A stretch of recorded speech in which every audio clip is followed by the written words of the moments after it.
Halo, Assalamualaikum warahmatullahi wabarakatuh. Ketemu lagi dengan saya, Khairina Nurizati. Kali ini eh, dengan materi standar profesional akuntan publik dan kode etik profesi akuntan publik. Masih dalam mata kuliah Auditing dan Assurance 1. Oke.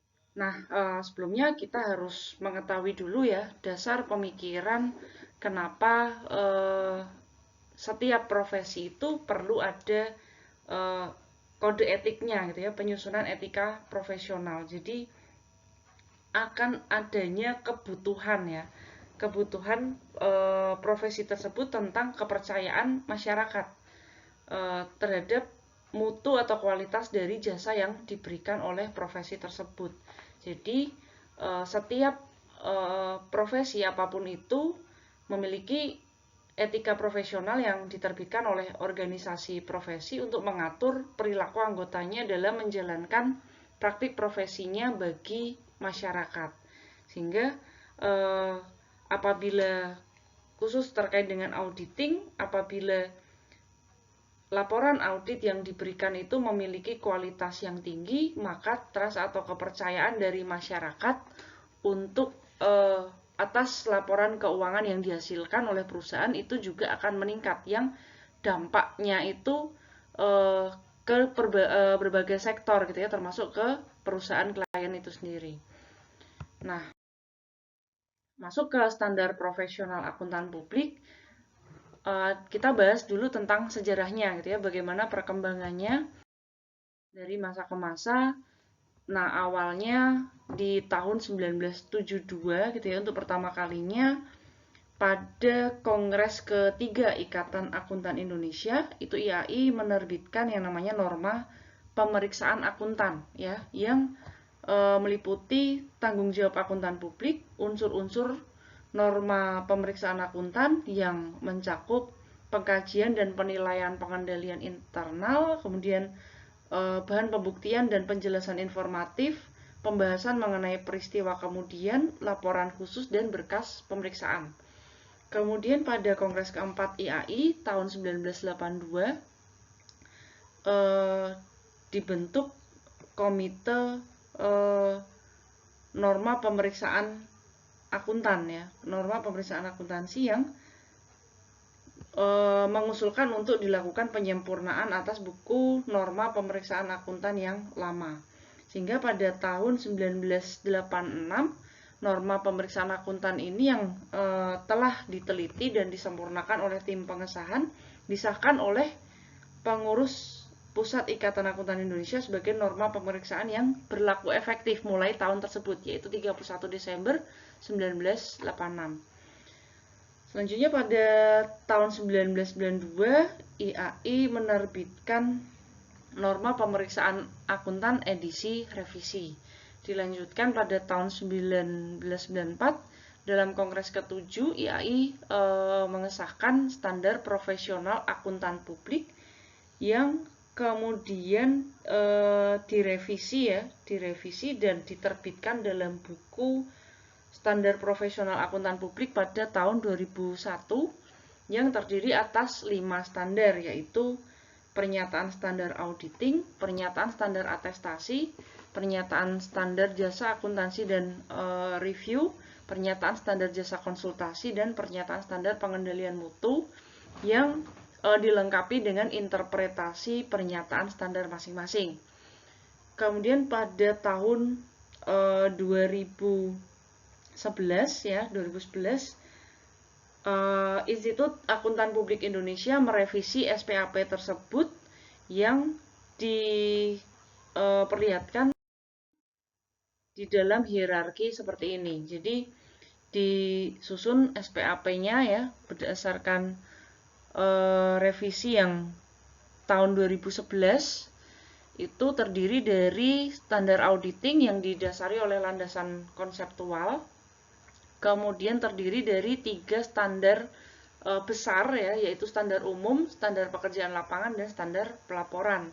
Kemudian diturunkan lagi ke dalam landasan operasional yang dinyatakan dalam pernyataan standar auditing atau PSA dan dijelaskan atau dilengkapi dengan interpretasi pernyataan standar auditing atau IPSA.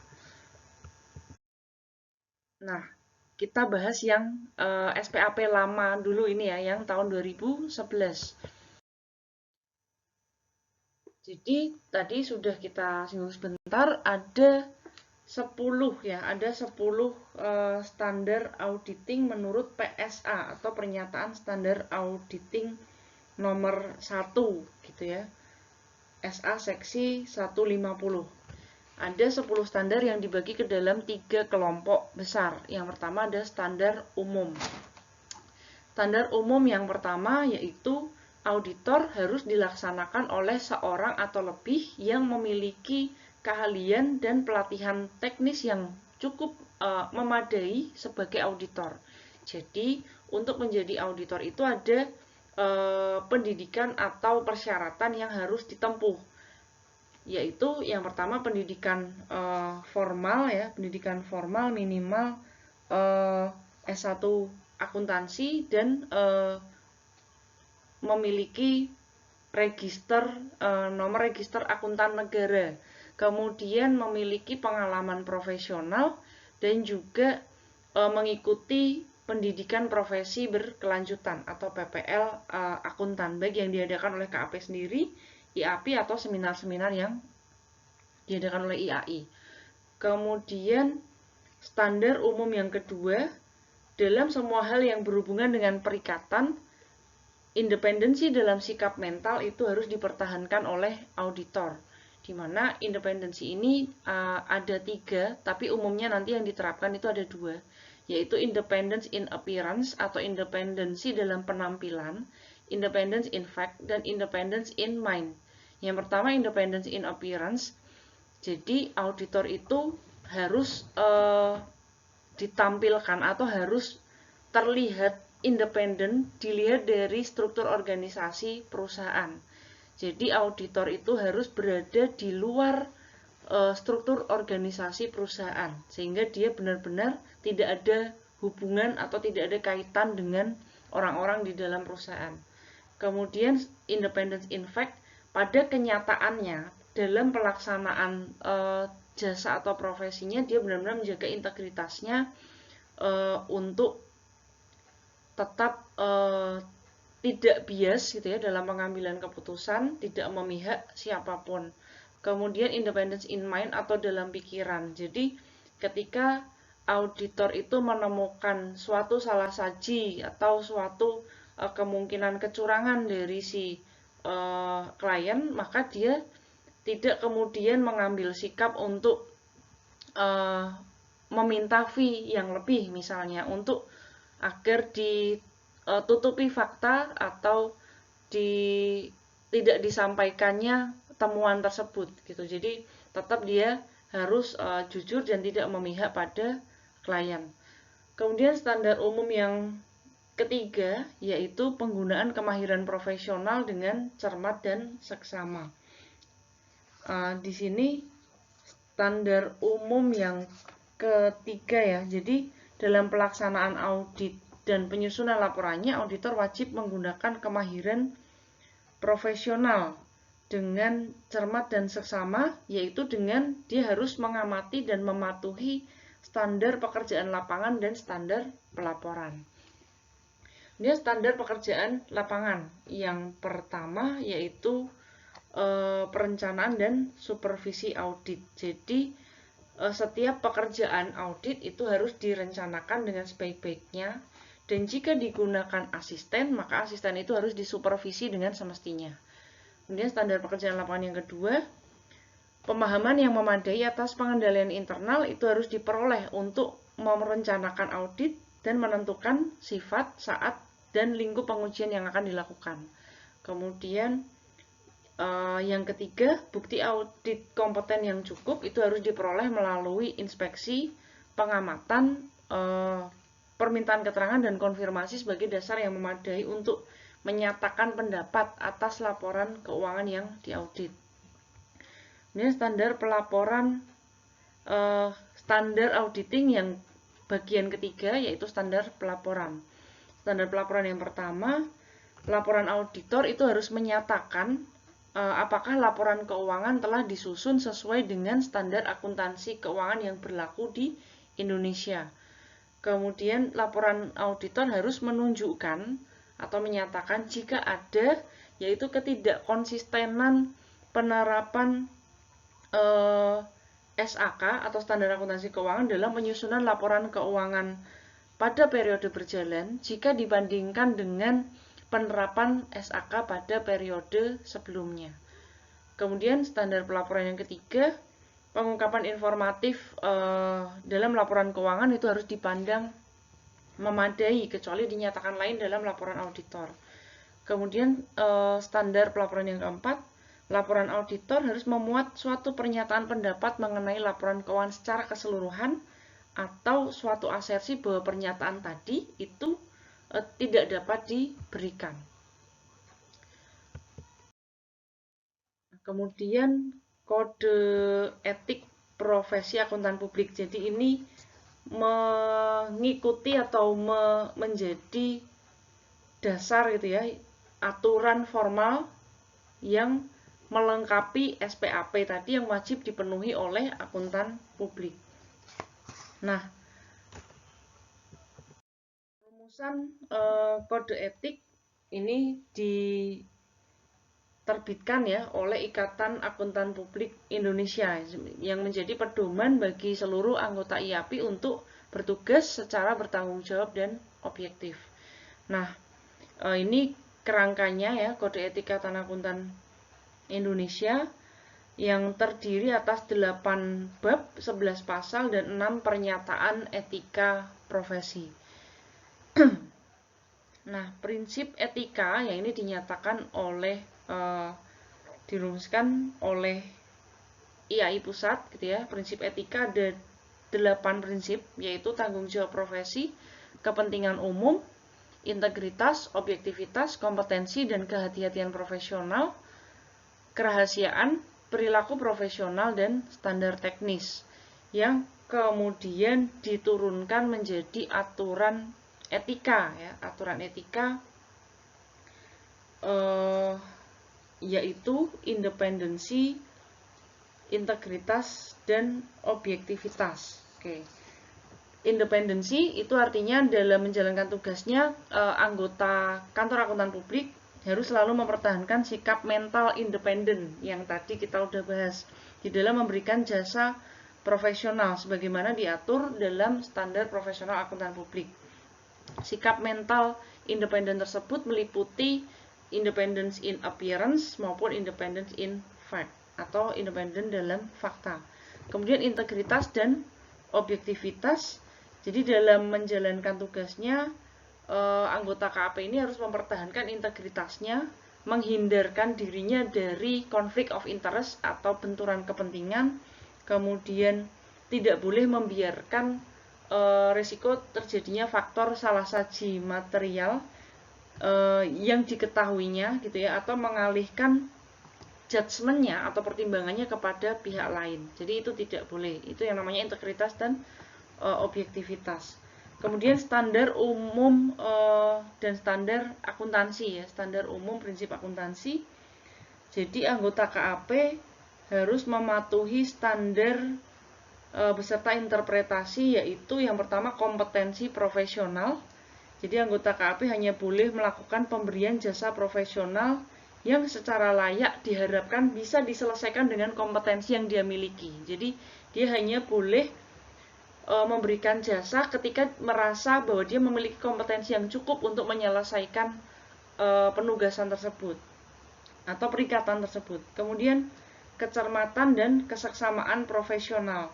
Itu standar yang kedua dari standar umum, yaitu anggota KAP wajib melakukan pemberian jasa profesional dengan cermat dan keseksamaan yang profesional. Kemudian perencanaan dan supervisi. Jadi anggota KAP wajib merencanakan dan mensupervisi secara memadai setiap pelaksanaan pemberian jasa yang profesional. Ini standar umum yang keempat, adanya data relevan yang memadai. Jadi anggota KAP wajib memperoleh data relevan yang memadai sebagai dasar yang layak atau tepat untuk menarik kesimpulan atau memberikan rekomendasi sehubungan dengan pemberian jasa profesionalnya. Itu standar umum. Kemudian standar akuntansi, anggota KAP tidak boleh menyatakan pendapat atau memberikan penegasan bahwa laporan keuangan suatu entitas disajikan sesuai dengan prinsip akuntansi yang berlaku umum, atau menyatakan bahwa ia tidak menemukan perlunya modifikasi material yang harus dilakukan terhadap laporan atau data tersebut agar sesuai dengan standar akuntansi yang berlaku kalau ternyata ditemukan laporan itu memuat penyimpangan yang punya dampak yang material terhadap laporan atau data secara keseluruhan dari standar akuntansi yang sudah ditetapkan. Jadi nggak boleh dia menyatakan bahwa laporan ini sudah sesuai kok dengan prinsip akuntansi yang berlaku, atau tidak boleh memberikan rekomendasi modifikasi, tidak menemukan perlunya modifikasi yang harus dilakukan gitu ya, kalau ternyata laporannya itu memuat penyimpangan yang berdampak material gitu, dari menyimpang dari standar akuntansi yang berlaku. Kemudian tanggung jawab kepada klien ya, tanggung jawab kepada klien terkait dengan informasi klien yang rahasia. Jadi anggota KAP nggak boleh untuk mengungkapkan atau menyebarkan informasi klien yang bersifat rahasia tanpa persetujuan dari klien. Kemudian terkait dengan fee profesional. Jadi besaran fee profesional ini bervariasi ya, bisa terkait dengan risiko penugasan, kompleksitas atau kesulitan jasa yang diberikan, tingkat keahlian yang diperlukan, serta struktur biaya dari KAP itu sendiri.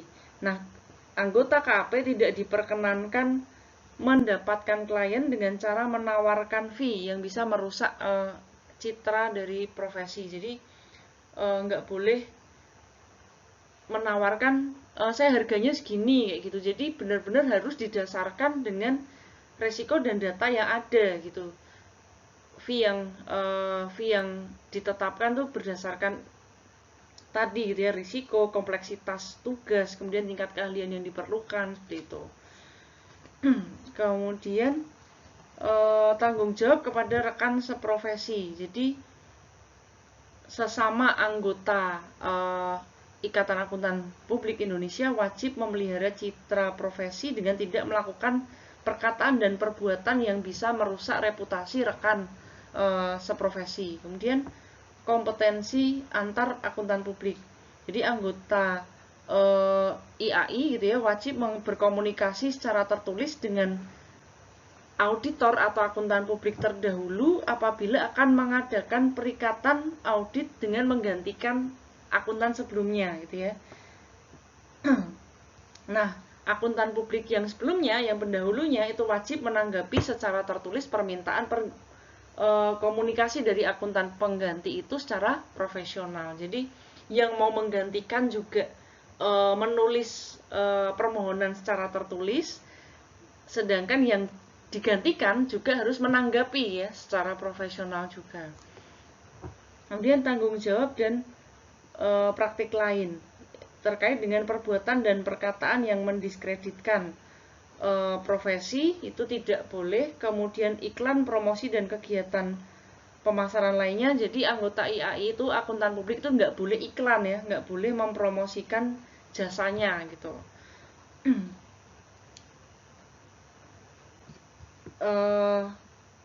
Nah, sepanjang tidak menjelekkan atau merendahkan citra profesi itu masang iklan tapi tidak boleh masang fee gitu ya, dan tidak boleh merendahkan citra profesi seperti itu. Kemudian nah, dari standar ini tadi ya, dari aturan etika kemudian diturunkan menjadi interpretasi aturan etika dan tanya jawab oleh Dewan SPAP apabila itu diperlukan adanya revisi. Kemudian, nah ini standar audit berbasis ISA atau International Standard Auditing, ini yang berlaku sampai dengan saat ini. Jadi yang tadi SPAP tahun 2011 itu sudah tidak berlaku, tapi digantikan dengan SA ini. Jadi International Standard on Auditing adalah suatu standar kompetensi bagi profesional yang bekerja di bidang auditing. ISA ini diterbitkan oleh International Auditing and Assurance Standards Board melalui International Federation of Accountants pada tahun 2009.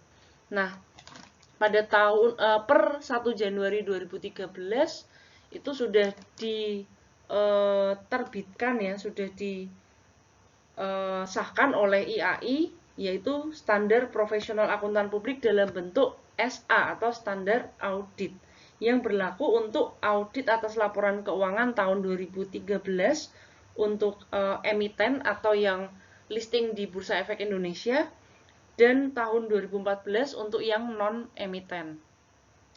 Nah, standar audit tersebut atau SA ini merupakan adopsi dari ISA karena Indonesia merupakan anggota dari IFAC. Jadi, penerapan ISA ini diwujudkan melalui revisi terhadap SPAP. Tujuannya apa? Diharapkan dengan mengadopsi atau mengadaptasi ISA ini diharapkan bisa meningkatkan kualitas laporan hasil audit melalui peningkatan individu si auditor itu sendiri.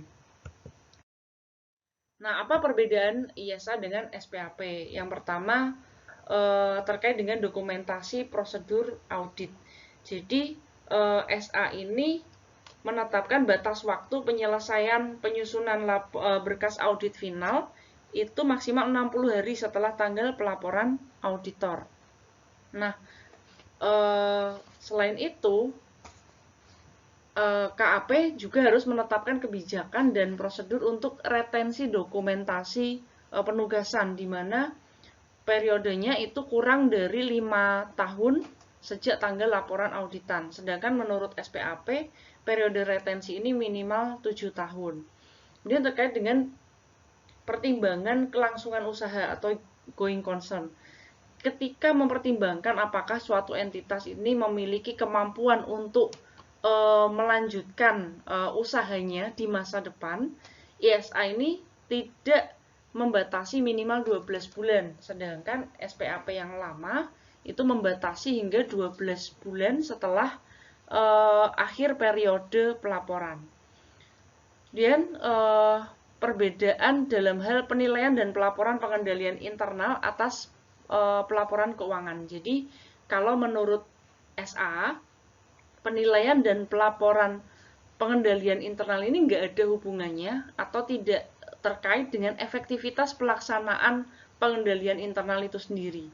Sedangkan kalau menurut SPAP yang lama, penilaian dan pelaporan pengendalian internal ini dikaitkan dengan efektivitas pengendalian internal yang dilakukan oleh klien yang diaudit. Kemudian penilaian dan respon terhadap risiko yang dinilai. Jadi kalau SA itu lebih detail mengatur tentang prosedur penilaian risiko agar diperoleh pemahaman yang lebih luas tentang suatu entitas dan lingkungannya dengan tujuan mengidentifikasi risiko salah saji material. Nah, selain itu SA juga mensyaratkan auditor untuk memahami resiko bisnis klien gitu ya. Resiko bisnis entitas klien seperti resiko operasional dan juga resiko strategis. Sedangkan SPAP itu tidak sekomprehensif SA ya dalam pengendalian risiko dalam penilaian risiko yang dinilai gitu ya. Kemudian terkait dengan penggunaan auditor lain sebagai bagian suatu audit, kalau SA itu tidak mengizinkan auditor utama menggunakan referensi hasil audit dari auditor lain. Sedangkan kalau SPAP itu membolehkan auditornya merujuk pada laporan atau kertas kerja auditor lain atau auditor pendahulu dalam laporan audit yang diberikan. Oke, itu tadi materi kita kali ini terkait dengan standar profesional akuntan publik dan kode etik profesi akuntan publik. Apabila ada pertanyaan, silakan disampaikan. Terima kasih. Wassalamualaikum warahmatullahi wabarakatuh.